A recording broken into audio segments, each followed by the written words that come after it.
আন্দোলনের মুখে যখন কোনো সরকার বিব্রতকর পরিস্থিতিতে পড়ে যায় কিংবা বেকায়দায় পড়ে যায়, তখন একজন দায়িত্বশীল নেতার ভূমিকা কি হওয়া উচিত? ক্ষমতার দম্ভ আঁকড়ে রাখা, নাকি দেশের ভবিষ্যৎ আর শান্তিকে অগ্রাধিকার দেওয়া? ভারতের রাজনীতিতে ঠিক এমন এক নাটকীয় ঘটনা ঘটে গেল।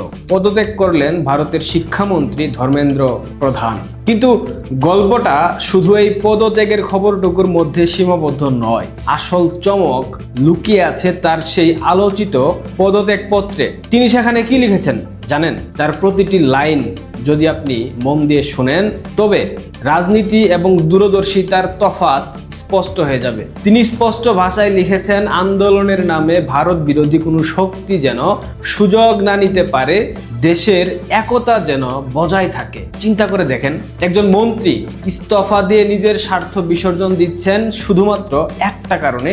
তিনি তার চিঠিতে আরো উল্লেখ করেন, দেশের একটা শিক্ষার্থীর জীবন যেন আইনি পেচে নষ্ট না হয়, আমাদের বাচ্চারা তাদের সময়টা পড়াশোনায় দিক, ভবিষ্যৎ তৈরিতে ফোকাস করুক। নিজের পদত্যাগের যে কারণ, সেটার কোনো রাখ ঢাক না রেখে নিজেই পুরো বিশ্বকে জানিয়ে দিলেন কেন তিনি পদত্যাগ করেছেন। কিন্তু প্রশ্ন হচ্ছে, কেন এই সিদ্ধান্ত? কারণ একজন রাজনৈতিক দূরদর্শী নেতা জানেন কখন পিছু হটতে হয়, কখন নিজের পদ ছেড়ে দিয়ে দেশের উপর নেমে আসা বড় কোনো ষড়যন্ত্রের মোড় ঘুরিয়ে দিতে হয়। অথচ বাংলাদেশের জুলাই আগস্টের সেই তথাকথিত জঙ্গি আন্দোলনের দিকে তাকান, সেখানে কি হয়েছিল? ঘটনা হয়েছিল পুরো উল্টো। কেউ তো পদত্যাগ করেনি, উল্টো এখন দেখতে পাচ্ছি তারাই আবারও ক্ষমতার কেন্দ্রে ঘুরপাক খাচ্ছে। এটা ভালো লক্ষণ না। দেখেন, নরেন্দ্র মোদী একের পর এক ভূরাজনৈতিক বৈতরণী কিভাবে এত সহজে পার হয়ে যান জানেন আপনারা? ক্ষমতার চরম সংকটে বা ঝড়ের মুখেও মোদী সরকার কেন তাসের ঘরের মতো ভেঙে পড়ে না জানেন? উত্তরটা খুব সহজ। নরেন্দ্র মোদীর পাশে অজিত ডোভাল, এস জয়শঙ্কর এবং রাজীব ঘায়ের মতো দূরদর্শী, প্রখর, মেধাসম্পন্ন, দক্ষ ব্যক্তিরা পাহাড়ের মতো ঢাল হয়ে দাঁড়িয়ে আছেন। যে কোনো সংকটে তারা মোদী সরকারের রক্ষা কবচ হিসেবে কাজ করেন। সংকট যখন ঘনীভূত হয়, তারা নরেন্দ্র মোদীকে তোষামত করেন না, সঠিক এবং কঠোর বাস্তবতা তুলে ধরেন। কিন্তু অন্যদিকে বঙ্গবন্ধু কন্যা শেখ হাসিনার ভাগ্যটা চরম খারাপ। উনার পুরো রাজনৈতিক বলয়টি ঘিরে রেখেছিল ওবায়দুল কাদের, হাসান মাহমুদ, তারেক আহমেদ সিদ্দিকী আর আব্দুল মোমেনের মতো ব্যক্তিরা, যারা রাজপ্রাসাদের চাটুকারদের মতো সংকটের সময় সঠিক দিক নির্দেশনা দেওয়া তো দূরের কথা, একটা কৃত্রিম অল ইজ ওয়েল বলয় তৈরি করে আসল সত্যটা বঙ্গবন্ধু কন্যা শেখ হাসিনার কাছ থেকে ঢেকে রাখতে ব্যস্ত ছিল। অথচ রাজনৈতিক মসনদে টিকে থাকতে কিংবা চরম অস্তিত্বের সংকট পার করতে ক্ষমতার চেয়েও বেশি প্রয়োজন সৎ, নির্ভীক এবং সঠিক পরামর্শ। আজকের এই পরিণতি দেখে মাঝে মধ্যে মনে হয় 5 আগস্ট 2024-এর রাজনৈতিক পট পরিবর্তনের অনেক আগে থেকেই যদি সৈয়দ আশরাফুল ইসলামের মতো নির্লোভ এবং দূরদর্শী নেতা বেঁচে থাকতেন, কিংবা দলের সাধারণ সম্পাদক পদে আশরাফ ভাইয়ের মতো কেউ একজন থাকতেন, তবে হয়তো আওয়ামী লীগকে আজকের এই বিষাদময় এবং করুণ পরিণতি দেখতে হতো না। যদি আমরা শেখ হাসিনার রাজনৈতিক জীবন এবং দীর্ঘ শাসনামলের দিকে নিরপেক্ষভাবে তাকাই, তবে তার একক নেতৃত্ব, অদম্য সংগ্রাম এবং উন্নয়নের চিত্রটি স্পষ্ট ভেসে ওঠে। তিনি নিজ হাতে বাংলাদেশের বহুমাত্রিক অর্থনৈতিক উন্নয়ন করেছেন, পদ্মা সেতু, মেট্রো রেলের মতো অসংখ্য মেগা প্রকল্প বাস্তবায়ন করেছেন এবং আন্তর্জাতিক ভূরাজনীতিতে বাংলাদেশকে একটা অনন্য উচ্চতায় তিনি নিয়ে গিয়েছেন। কিন্তু ট্র্যাজেডি হলো, তার এই ঐতিহাসিক অর্জনের পাশে যেই মানের উপদেষ্টা, রাষ্ট্রচিন্তক এবং সুদূর প্রসারী রাজনৈতিক সহযোগী থাকা প্রয়োজন ছিল, সেখানে রয়েছিল এক বিশাল মরণঘাতী শূন্যতা। আওয়ামী লীগের জন্য এইটা আসলেই এক নির্মম দুর্ভাগ্য। তবে তার চেয়েও বড় দুর্ভাগ্য ছিল বঙ্গবন্ধু কন্যা শেখ হাসিনার। তার নেতৃত্ব ছিল অসাধারণ, একক, কিন্তু তার দীর্ঘ রাজনৈতিক জীবনের সব থেকে বড় ট্র্যাজেডি এইটাই, তিনি পাশে এমন কোনো মানুষ পাননি যারা তার অর্জনকে ধরে রাখার মতো ন্যূনতম দূরদর্শিতা দেখাতে পেরেছেন। বঙ্গবন্ধু কন্যা শেখ হাসিনার আশেপাশের উপদেষ্টারা দূরদর্শিতা দেখাতে পারেনি বলে আজকে সোশ্যাল মিডিয়া কিংবা সাইবার স্পেসকে ব্যবহার করে আওয়ামী লীগের পতন ঘটিয়ে দেওয়া সম্ভব হয়েছে খুব সহজেই।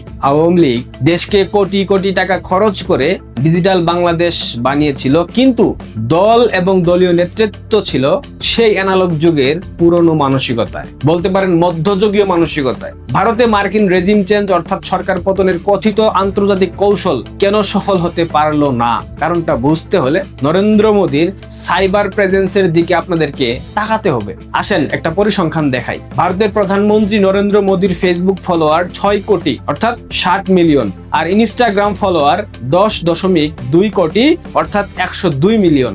গত পরশু রাতে উনার মাত্র 2 মিনিট 55 সেকেন্ডের একটি ভিডিও পোস্ট করা হয়, যেটা 24 ঘন্টার কম সময়ে ফেসবুকে 12 কোটি 90 লাখ অর্থাৎ 129 মিলিয়ন এবং ইনস্টাগ্রামে 31 কোটি 10 লাখ অর্থাৎ 311 মিলিয়ন ভিউজ অতিক্রম করেছে। দুইটা প্ল্যাটফর্ম মিলে মাত্র একদিনে ভিউজ হয় 44 কোটি অর্থাৎ 440 মিলিয়ন। মানে শেষ 24 ঘন্টায় ওনার বক্তব্য 44 কোটি বার দেখা হয়েছে।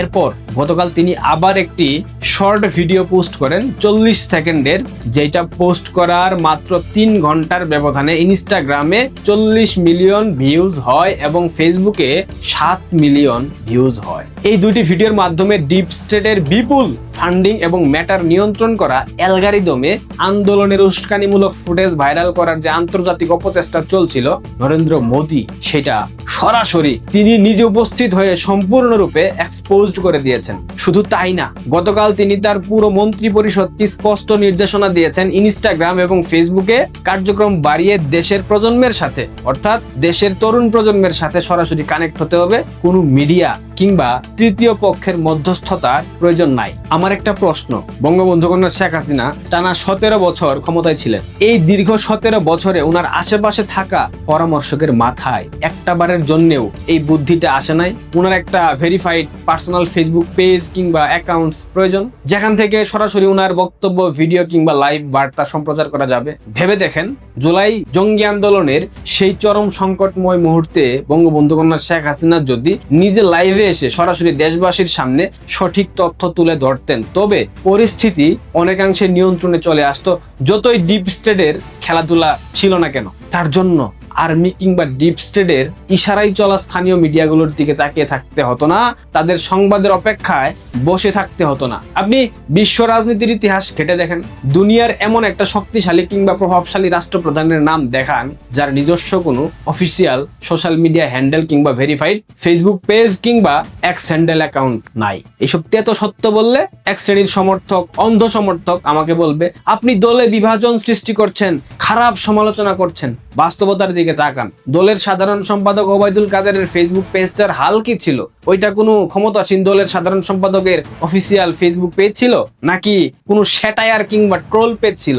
তার নানা রং বেরঙের প্রতিদিনকার ছবি, ফ্যাশন নিয়ে দেশের তরুণ প্রজন্ম সোশ্যাল মিডিয়ায় মজা করত, ট্রোল বানাতো, মিমস ভিডিও বানাতো, আর এটা দেখে হয়তোবা তিনিও মজা পেতেন, আনন্দ পেতেন। কিন্তু দল পরিচালনা, সরকারের অর্জন রক্ষা কিংবা জাতীয় সংকটময় মুহূর্তে রাজনৈতিক ব্যাখ্যা দেওয়ার মতো কোনো গুরুত্বপূর্ণ তথ্য ওবায়দুল কাদেরের ফেসবুক পেজে থাকতো না। বিশ্বাস না হলে ঘেটে দেখতে পারেন। কাদের সাহেব কি পারতেন না দলের সকল পর্যায়ের নেতাকর্মীদেরকে সোশ্যাল মিডিয়ায় সক্রিয় হওয়ার কড়া নির্দেশনা দিয়েছিলেন?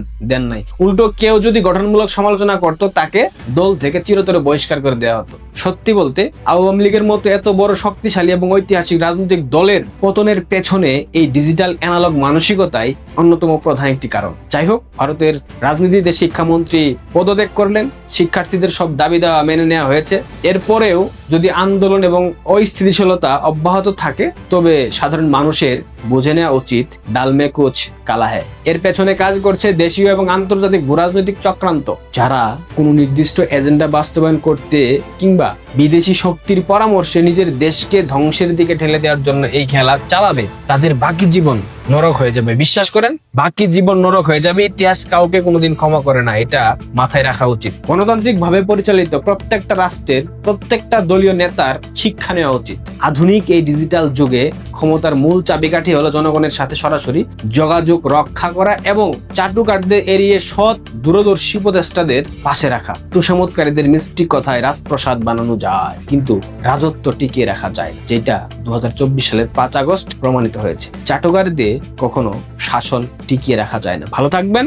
গালি দেওয়ার জন্য কমেন্ট বক্স উন্মুক্ত। ধন্যবাদ।